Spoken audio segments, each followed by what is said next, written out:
જય શ્રી કૃષ્ણ. સ્વાગત છે તમારું આરબી ઠાકોર કુકિંગ ચેનલમાં. તો આજે આપણે બનાવીશું દૂધીની ઢોકળીનું શાક. એના માટે મેં અહીંયા 250 ગ્રામ દૂધી લઈ લીધી છે અને સરસ આપણે છાલ ઉતારી અને છીણી લઈશું. દૂધીની છાલ ઉતારી લીધી છે અને આપણે આ રીતની આદુ ખમણવાની જે છીણી આવે એનાથી ખમણી લઈશું. આ રીતનું આપણે ખમણી લેવાની છે, તમે જોઈ શકો છો. બધી દૂધીને આપણે આ રીતે ખમણી લઈશું. આપણે બધી દૂધીને આ રીતે ખમણી લીધી છે, તમે જોઈ શકો છો. સરસ. હવે આપણે ફટાફટ ઢોકળી માટેનું બેટર બનાવી લઈશું.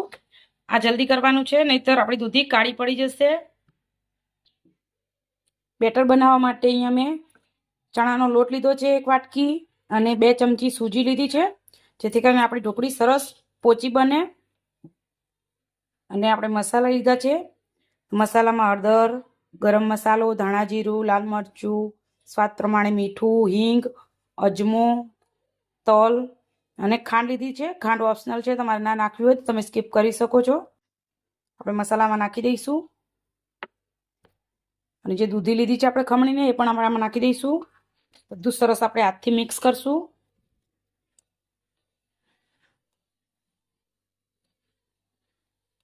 એટલે આપણને પાણીની જરૂર પડશે, તો આપણે થોડું એવું પાણી નાખવું પડશે, કેમ કે દૂધીમાં ઘણું બધું પાણી હોય.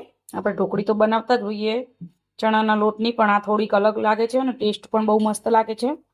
જો કોઈને દૂધી ના ભાવતી હોય તો આ ઢોકળી બનાવીને આપણે શાક બનાવીએ તો બહુ જ મસ્ત બને છે અને દૂધી ના ભાવતી હોય એને પણ ભાવે.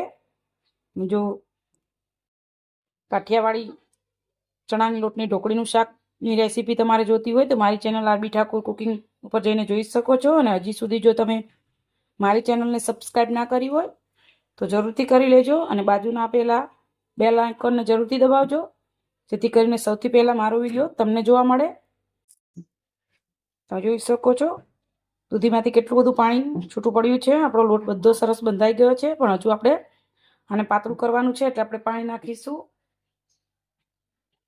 થોડું થોડું કરીને આપણે પાણી નાખી દઈશું. થોડું થોડું કરીને આપણે પાણી નાખીશું, જેથી કરીને આપણું બેટર પાતળું ન થઈ જાય.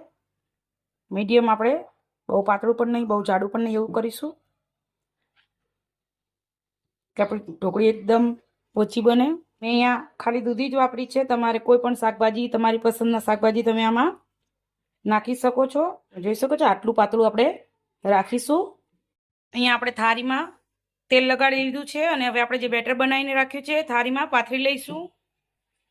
આપણે બધું જ બેટર આ રીતે થાળીમાં પાથરી લીધું છે. હવે આપણે એને બાફવા મૂકી દઈશું. તો અહીંયા મેં પહેલેથી જ પાણી ગરમ થવા મૂકી દીધું હતું અને ચાયણી મૂકી દીધી છે ઉપર, અને આપણે જે થાળી છે ઉપર મૂકી દઈશું અને ઉપરથી આપણે ઢાંકી દઈશું. આપણે 10 થી 15 મિનિટ સુધી આને બફાવા દઈશું. આપણે ઢોકળી ચડે ત્યાં સુધી આપણે મસાલો કરી લઈએ. તો મસાલામાં અહીંયા મેં લાલ મરચું, હળદર, ધાણા જીરું લીધું છે અને 1 ચમચી ટમેટાને પાવડરને આ રીતે પાણીમાં પલાળી લીધો હતો. જો તમારે આ ટમેટું તાજું નાખવું હોય તો એ પણ તમે પ્યોરે બનાવીને લઈ શકો છો. હવે બધું આપણે સરસ મિક્સ કરશું. અહીંયા બીજો એક મસાલો બનાવ્યો છે.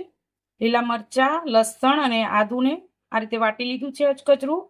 જો તમારે લસણ તમે ના ખાતા હોય તો તમે લસણ સ્કીપ પણ કરી શકો છો, પણ અમે લસણ ખાઈએ છીએ એટલા માટે મેં લસણ લીધું છે. થોડું એવું પાણી નાખીને મેં આ રીતે પાતળી પેસ્ટ બનાવી લીધી છે.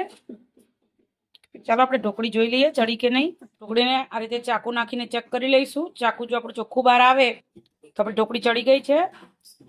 જોઈ શકો છો ઢોકળી સરસ ચડી ગઈ છે. ઠંડી થવા દઈએ અને આપણે સરસ એને કટ કરીશું. પહેલાં સરસ ઠંડી થવા દઈશું.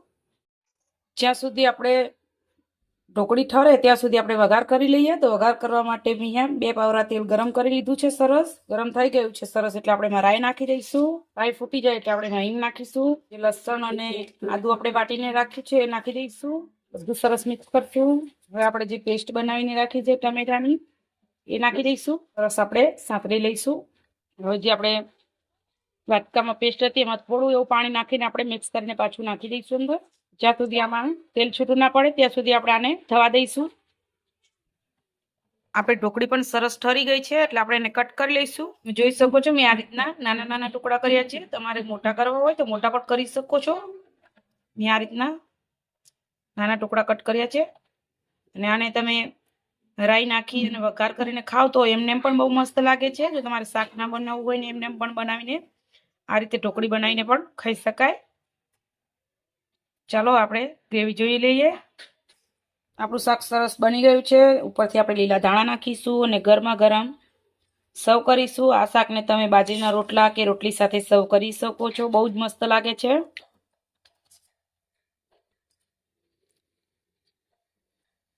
તૈયાર છે એકદમ ટેસ્ટી એવી ચણાના લોટની અને દૂધીનું શાક, જે ખાવામાં ખૂબ જ ટેસ્ટી લાગે છે.